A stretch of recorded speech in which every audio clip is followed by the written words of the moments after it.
শুভ সন্ধ্যা বন্ধুরা। আজকে আমাদের এখানে প্রচুর ঝড় বৃষ্টি হচ্ছে, আর এই ঝড় বৃষ্টি হলে পরে তো সবাইরই মন চায় একটু পকোড়া খেতে।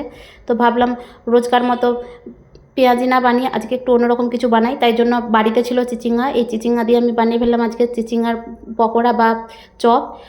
তার জন্য আমি একটা চিচিঙ্গা নিয়ে ছোটো ছোটো করে কুচি করে কেটে নিয়ে নুন মাখিয়ে রেখে দিলাম কিছুটা রেস্টে।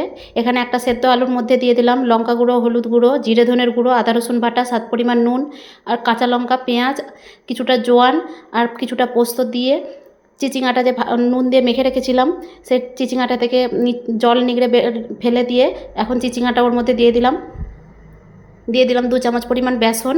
এখানে 2 চামচ দিয়েছি, মাখতে মাখতে যদি দরকার হয় আবারও দেব। এখানে তোমরা জোয়ানের পরিবর্তে গোটা জিরেও দিতে পারো। এখন এইভাবে মাখতে মাখতে যখন এরকম আঠালো একটা তৈরি হয়ে যাবে তখন আমি কড়াইতে তেল গরম করে নিয়ে হাতের মধ্যে কিছুটা করে ব্যাটার নিয়ে ছোটো ছোটো চপ বা পকোড়ার আকারে শেপ দিয়ে উল্টে পাল্টে ভাজা করে নেব। এক পাশটা হয়ে গেলে পরেও অপর পিঠটা আমি উল্টে দিচ্ছি। আর গ্যাসের ফ্লেমটা অবশ্যই মিডিয়ামে রাখতে হবে, গ্যাসের ফ্লেমটা বাড়ানো যাবে না, তাহলে ভেতরে চিচিঙ্গাগুলো ভাজা হবে না। এইভাবে উল্টে পাল্টে কিছুক্ষণ সময় নিয়ে লাল লাল করে ভাজা করে উঠিয়ে নিয়ে সন্ধ্যাবেলা চায়ের সাথে বা টমেটো সসের সাথে খেতে পারো, বা সন্ধ্যাবেলা এখন পান্তা ভাতের সাথেও খেতে পারো, খুবই ভালো লাগে খেতে।